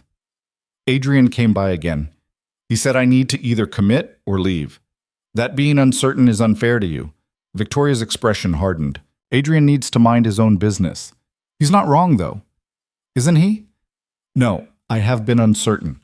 I have been keeping options open, waiting to see if this works out before I really invest. Daniel met her eyes. But I don't want to do that anymore. What do you want? I want to be here, really here, not just physically, but actually present, invested, committed. Victoria was quiet for a long moment. That's a nice speech. It's not a speech. It's the truth. Okay, so what does that look like? Commitment? Daniel hadn't thought that far ahead. I don't know, but I know it starts with being honest about what I want, what I'm scared of, all of it. And what are you scared of? Building something that matters and losing it anyway, like I lost Sarah, like I lost everything in Phoenix. So you'd rather not build anything at all? No, I'd rather build it right this time, with someone who understands that I'm still figuring this out, but I'm trying. Victoria looked at him, really looked at him. I'm not interested in trying, Daniel. I did that once. I married someone who was trying to be present, trying to balance work and life, trying to be the husband I needed. And he was a good man. He really tried. But trying isn't the same as doing. Then what do you want? I want someone who chooses me, not because I'm convenient or available or next door, but because they actually want to be with me. Her voice was steady. I want someone who shows up, who doesn't hedge their bets, who's all in, even when it's scary. I want to be that person. Wanting to be and being are different things. Daniel felt frustration rise in his chest. Then what do I need to do? Tell me and I'll do it. That's exactly the problem. You're asking me what to do instead of figuring it out yourself. Victoria's voice was gentle but firm. I can't tell you how to commit to your own life, Daniel. That's something you have to decide. I have decided. I'm here. I'm staying. You're staying because leaving feels worse. That's not the same as choosing to be here. They stood there in her doorway, the morning sun bright around them. In the garden, Emma sang to herself while picking strawberries. Normal life, continuing around their conversation. I don't know how to prove it to you, Daniel said finally. I'm not asking for proof. I'm asking for honesty. About where you are, what you want, and whether you're ready for something real or if you're still just surviving. And if I'm still just surviving, then we stay friends, which is fine, but it's not what I want long term. Daniel felt the weight of that, the clear boundary, the honest expectation. Can I have time, he asked, to figure it out? You can have all the time you need, but I'm not waiting around while you do. I'm living my life either way. She said it kindly, but Daniel heard the finality in it. Victoria had already decided what she wanted. Now it was up to him to decide if he wanted the same thing. Emma came back with a basket of strawberries, her hands stained red. Look how many I got. Those are beautiful, Victoria said, her voice warm again. Want to wash them and make breakfast? Emma looked at Daniel. He nodded. Can Daddy stay too? Emma asked. Victoria met Daniel's eyes. If he wants to. I want to, Daniel said. They made breakfast together, pancakes and strawberries and coffee. Emma talked nonstop, filling the silence between the adults. Daniel watched Victoria move through her kitchen, comfortable and at ease. Watched her laugh at Emma's stories, watched the way sunlight caught in her hair. He wanted this. Not the idea of it, not the safety of it, but this exact thing. Breakfast on a Sunday morning with people who mattered. That was the truth he'd been avoiding. He didn't just want to stay in this town. He wanted to stay with Victoria, with this life they could build together if he stopped being afraid. After breakfast, walking home with Emma, Daniel felt something shift inside him. Not a dramatic change, just a quiet certainty. He'd been asking the wrong question. Not, am I ready to stay? But, what am I willing to risk to build something real? The answer came easily. Everything. That night, after Emma was asleep, Daniel sat down and made a list. All the things he'd been avoiding. The basement renovation, calling old friends from Phoenix, setting up Emma's room properly instead of treating it like temporary, buying furniture that would last instead of cheap pieces that could be left behind, making plans that assumed he'd be here in a year, 5 years, 10. It was terrifying. It was also right. Monday morning, Daniel went to work with a different mindset. He wasn't just doing a job. He was building a career in a place he'd chosen. He asked about growth opportunities, about training programs, about what it would take to move up in the company. His supervisor seemed pleased. "Good to see you thinking long term." "I'm planning to stick around, Dechom," Daniel said, and for the first time he meant it without reservation. That evening he picked up Emma, and instead of going straight home, he drove to the furniture shop. Tom was closing up. "Twice in 1 week," Tom said. "Should I be concerned?" "I need your help with something." "Name it." "The basement. I want to finish it properly. Turn it into something useful, maybe a workspace, maybe a playroom for Emma. I don't know yet, but I want to do it right." Tom smiled. "When do we start?" "This weekend? I'll bring tools." They started that Saturday. Tom brought his truck full of equipment and his expertise. Daniel provided labor and determination. Emma brought enthusiasm and a willingness to hand them things they didn't need. They tore out the old shelving, checked the foundation, made plans for the space. It was hard work, satisfying in a way the office job wasn't. "You're good at this," Tom said at one point. "At what?" "Building things, creating with your hands." Tom measured a beam. "You should think about doing more of it. I have a job. You have a paycheck. Those aren't always the same thing." Daniel thought about that while they worked, about the difference between a job and a calling, about what he actually wanted to do with his life beyond just surviving it. By the end of the weekend, the basement was framed out, ready for the next phase. Daniel stood in the middle of it, sweating and tired and proud. "Looks good," Tom said. "Yeah, it does." Victoria came over that evening with dinner. She'd made soup and bread, brought it over in containers that Emma insisted on carrying. "I saw you working all weekend," Victoria said. "Thought you might be too tired to cook. Thank you." They ate together at Daniel's table. Emma talked about school. Tom told stories about customers. Victoria laughed at the right moments. It felt easy, natural. After dinner, Tom left. Emma went to play in her room. Daniel and Victoria did the dishes together. "The basement looks good," Victoria said. "You're really making this place yours." "That's the idea." "Does that mean you're staying? Like really staying?" Daniel set down the dish he was drying. "Yeah, I am." "What changed?" "I stopped asking if I was ready and started asking what I wanted." He turned to face her. "And what I want is to be here, to build a life here. With Emma. With you, if you'll let me."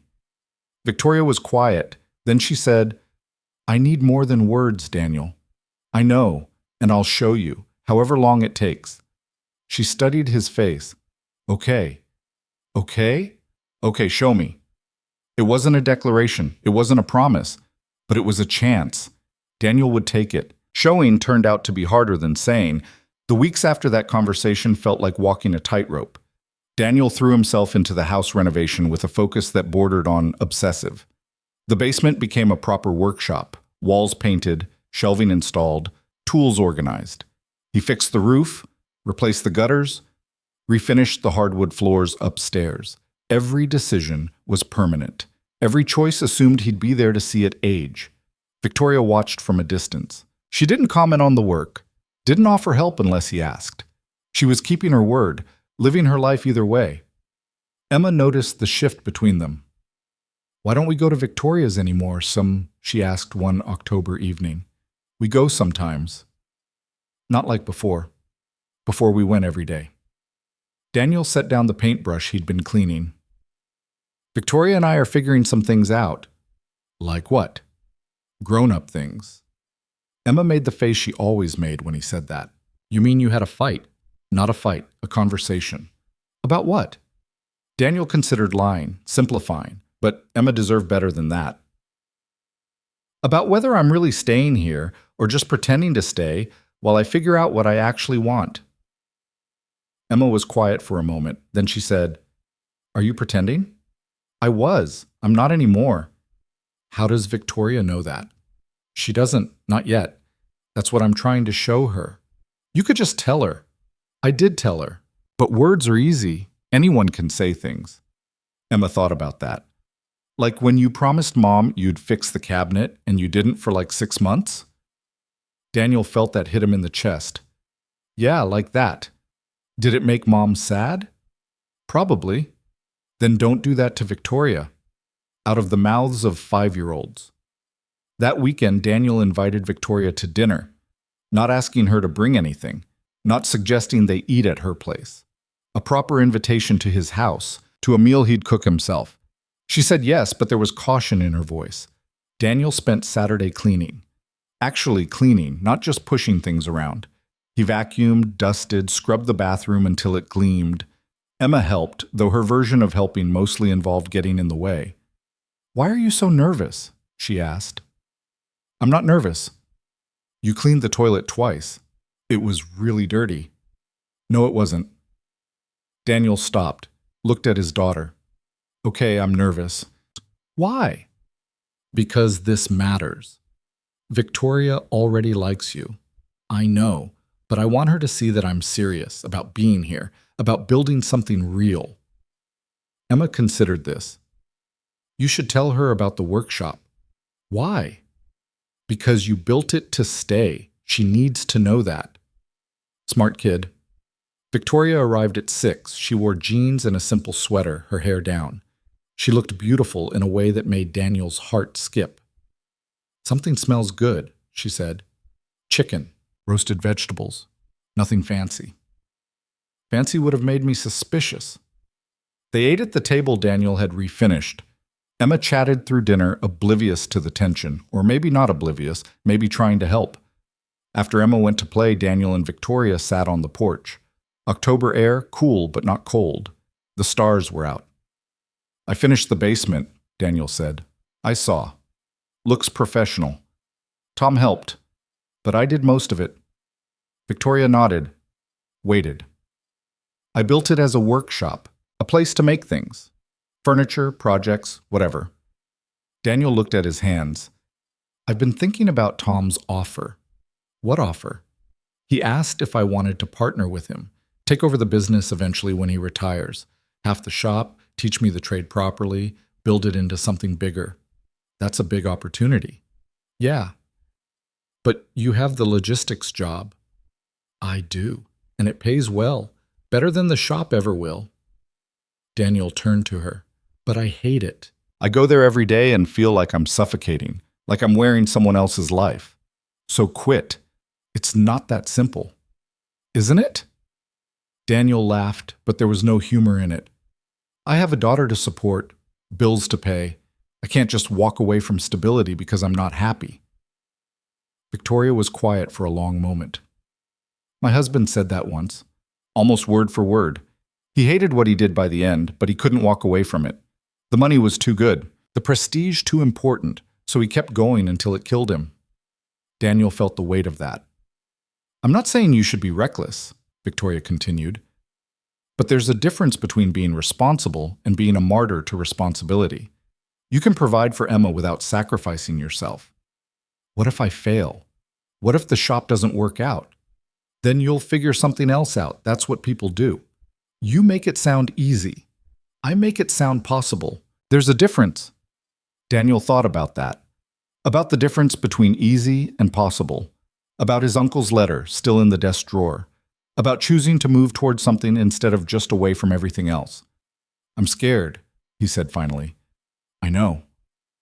"Not just of failing, of succeeding and then losing it anyway, like I lost Sarah, like you lost Robert." Victoria reached over and took his hand.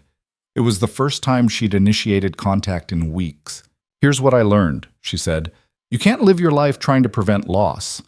Loss happens anyway.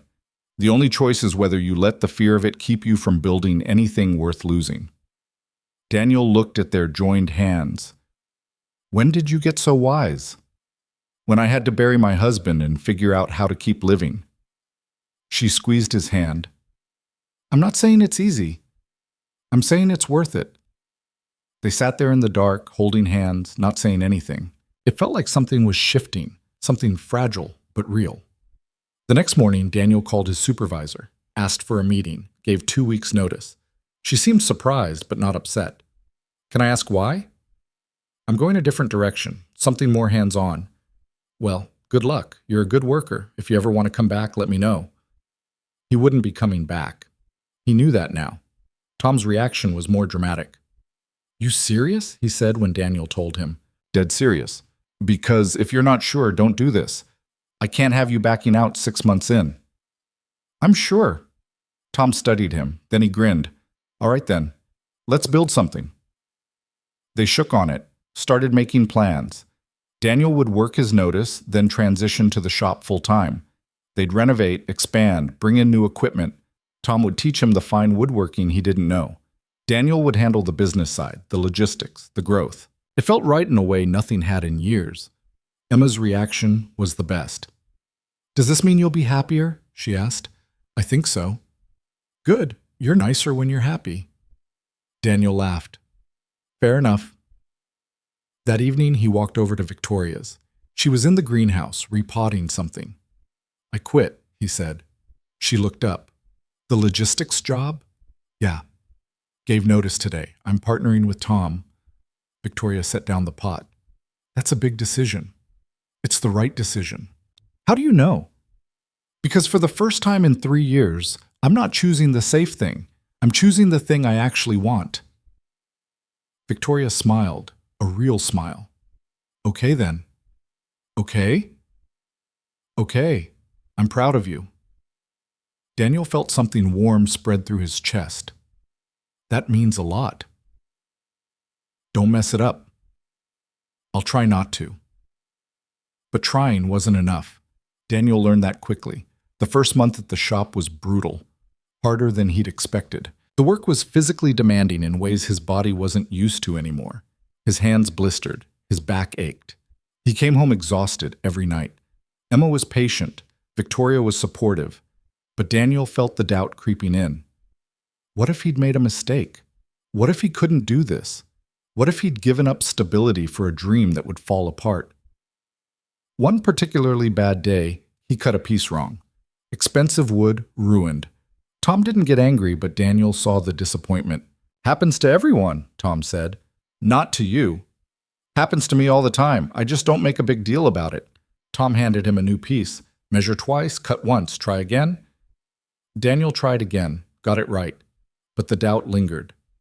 That night he sat on his porch, staring at nothing. Victoria came over with coffee. You look miserable, she said. I'm fine. You're a terrible liar.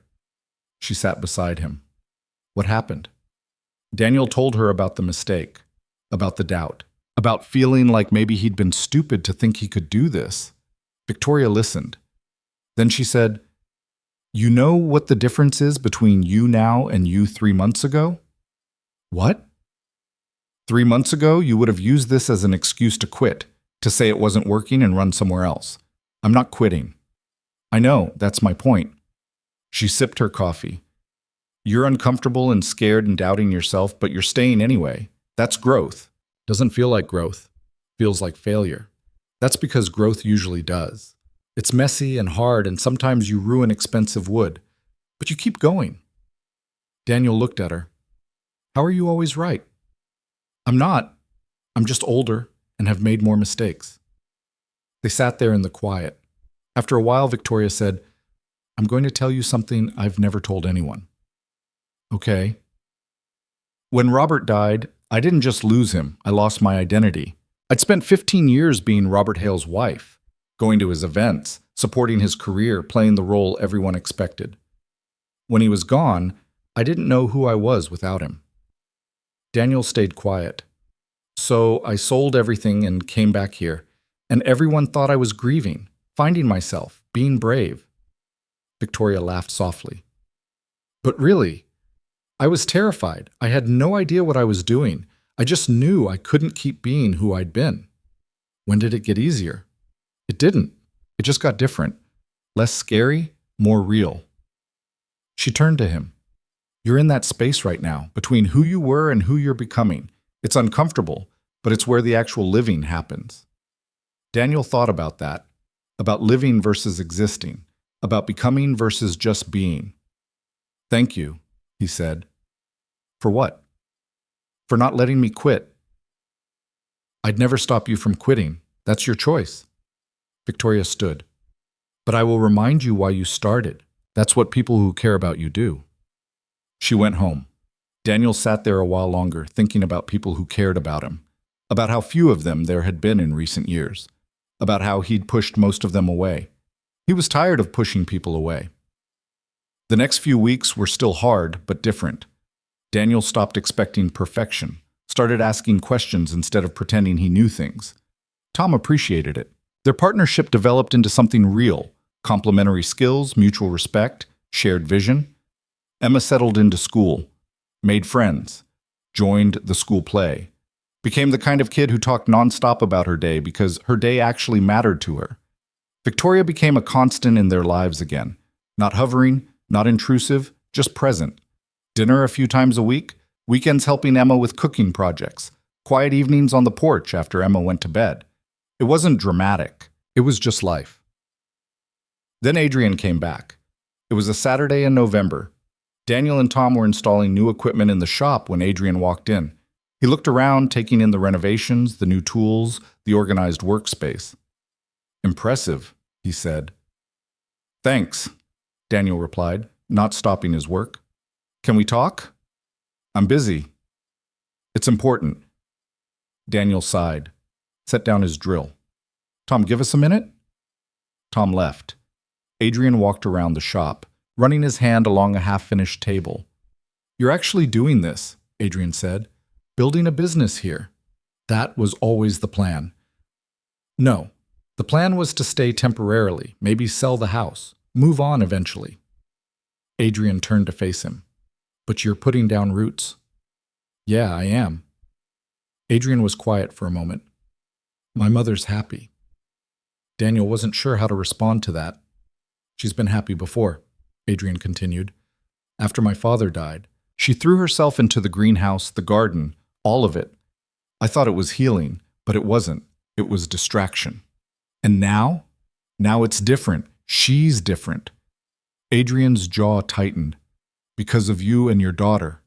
Is that a problem?" "I don't know yet." Adrian crossed his arms. "I came here to tell you that I'm watching. If you hurt her, I know you'll make my life hell. You've said that before. I mean it. So do I when I say I'm not going to hurt her. Not intentionally. Intention doesn't matter when the damage is done." Daniel set down his drill completely. "Look, I get it. You're protective. You've lost your father and you don't want to lose your mother too, but she's not yours to protect from living her life." "She's all I have." "No, she's not.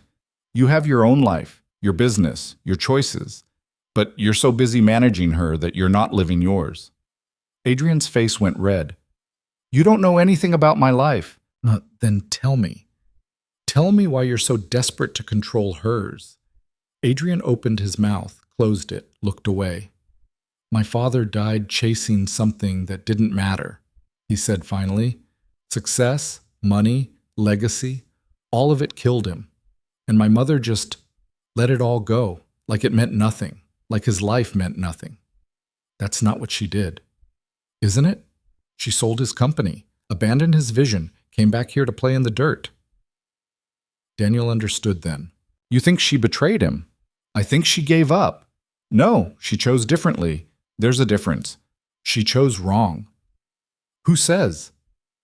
Daniel stepped closer. "Your father built something impressive, but it cost him his life.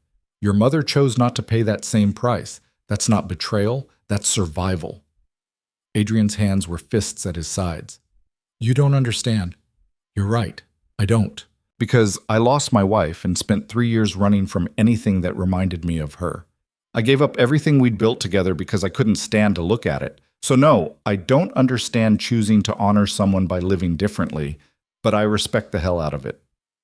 Adrian was quiet for a long time. Then he said, "She talks about you. About Emma. About how you're building a life here." "We are." "She sounds happy when she does." "Good. If that changes..." "It won't. You can't promise that." "No, but I can promise I'll try. That I'm all in. That I'm not keeping escape routes open anymore." Daniel met Adrian's eyes. "Your mother asked me to show her I was serious, so that's what I'm doing. Every day, showing up, building something, staying." Adrian studied him, then slowly he nodded. "Okay. Okay?" Okay, keep doing that. Adrian moved toward the door. But Daniel, if you do hurt her, I know, hell, life, all of it. Adrian almost smiled. We understand each other. After he left, Tom came back in. That looked intense, he said. He was checking in. And? And I think we're okay. Maybe. Tom clapped him on the shoulder. Progress. Thanksgiving came cold and clear. Victoria invited them over, along with Tom and his wife and a few other neighbors. The house was full of people and food and noise. Emma was in her element, charming everyone. Daniel found himself in the kitchen with Victoria, washing dishes while the others sat in the living room. This is nice, he said. It is. Thank you for including us. You're not guests anymore. You're family. Daniel stopped washing, looked at her. Family? Victoria met his eyes. Yeah, family, if that's okay with you. It's more than okay. She smiled, bumped her shoulder against his. Good. Now finish those dishes. There's pie to serve. Later, after everyone had left and Emma had fallen asleep on Victoria's couch, Daniel carried his daughter home. The night was quiet, stars bright overhead. His breath fogged in the cold air. Victoria walked them to the door. Today was perfect, Daniel said. It was pretty good. Better than good. Daniel shifted Emma's weight. Can I ask you something? Always. What you said earlier about family. Did you mean that? I don't say things I don't mean. I know. I wanted to be sure. Victoria reached up and touched his face, just briefly. I'm sure. Are you? Daniel thought about the question, about everything that had led to this moment. The running, the hiding, the slow process of learning to stand still, to build instead of flee, to choose instead of just survive. Yeah, he said, I'm sure. Victoria smiled. Then we're good. She went inside. Daniel carried Emma home, put her to bed, then stood at his window looking at Victoria's house. The lights were still on. He could see her moving around inside, cleaning up from the day. He thought about going back over, telling her everything he felt, but the words felt too big for the moment. So instead he texted, "Thank you for today, for everything." 3 dots appeared, then, "Thank you for staying." Daniel smiled, set his phone down, looked around his house, the refinished floors, the fixed walls, the space he'd made into a home. He'd stopped running, stopped hiding, stopped existing between one escape and the next. He was here, really here, and for the first time in years, that felt like enough. December brought snow. Emma's first white Christmas in years. She was ecstatic, making snow angels and demanding hot chocolate every night. The shop was busier than expected. Holiday orders, custom pieces, more work than Daniel and Tom could handle alone. They hired someone part-time, started talking about real expansion. Daniel's life had rhythm now. Work, Emma, Victoria, friends, community. The kind of normal he'd thought was boring turned out to be exactly what he'd needed. On Christmas Eve, Victoria invited them for dinner. Just the 3 of them. Emma was vibrating with excitement about presents and cookies and everything Christmas. They ate by candlelight. Victoria had cooked a feast. Emma talked nonstop. Daniel just watched, grateful for this moment, this life, these people. After dinner, Victoria sent Emma to pick a movie while she and Daniel cleaned up. I have something for you, Victoria said. We're doing presents tomorrow. This can't wait. She handed him an envelope. Daniel opened it. Inside was a deed to the property between their houses, the small lot his uncle had owned but never built on. What is this? Daniel asked. It's yours. Well, it was always yours, part of your uncle's estate, but I wanted to give you the deed officially. Victoria leaned against the counter. You could build there, expand your house, put in a workshop, whatever you want. Victoria, it's a gesture of permanence, of believing you're staying. Daniel looked at the deed, at the property line that connected their 2 lots, at the possibility of literally bridging the gap between them. Thank you, he said, but I can't accept this without giving you something too. You don't have to. I know, but I want to. Daniel set down the deed. I bought something for you and Emma, together, kind of. He pulled out his phone, showed her the photos. Plans for a greenhouse expansion. Bigger, better. Space for Emma to have her own garden section. Space for classes if Victoria wanted to teach. I contacted a builder, Daniel said. Got quotes. Figured out financing. I want to build this with you. For you. For us. Victoria stared at the photos. Daniel, you don't have to decide now. I just wanted you to know I'm investing in this, in us, in a future that assumes we're building something together. Victoria's eyes were bright. You really mean that? Every word. She kissed him, right there in her kitchen, surrounded by dirty dishes and Christmas lights. It wasn't their first kiss that had happened weeks ago, quiet and tentative, but this one was different. This one was a promise. When they pulled apart, Emma yelled from the living room, "Are you guys done being gross? I picked a movie!" They laughed, went to join her, watched Christmas movies until Emma fell asleep between them on the couch. Daniel looked at Victoria over Emma's sleeping form. She was smiling. He was smiling. Everything was imperfect and messy and real, and it was exactly right. Later, carrying Emma home through the snow, Daniel looked up at the stars, thought about his uncle's letter, about choosing to move towards something instead of away from everything else. He'd chosen this town, this house, this woman, this life.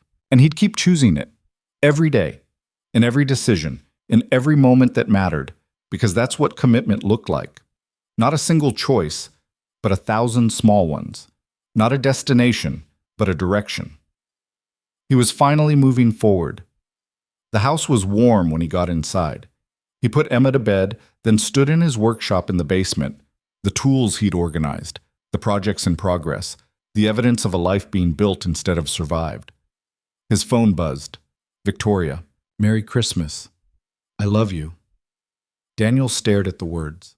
3 words he hadn't said to anyone since Sarah died. 3 words that terrified him because they meant vulnerability, risk, the possibility of loss. But Victoria was right. You couldn't live your life trying to prevent loss. You could only choose whether to build things worth losing. He typed back, I love you too. Merry Christmas. It was that simple, that complicated, that real. Daniel turned off the lights and went upstairs. Tomorrow, they'd do Christmas. Open presents. Make breakfast. Start another day in this life he was building. But tonight, right now, he just stood in his quiet house and felt something he hadn't felt in years. Peace. He wasn't running anymore, wasn't hiding, wasn't waiting for the other shoe to drop. He was here, present, committed, all in, and that made all the difference. Outside, snow continued to fall. Inside, everything was still. Daniel climbed the stairs to bed, thinking about tomorrow and all the tomorrows after that. For the first time in 3 years, he was looking forward instead of back. And the view was pretty damn good.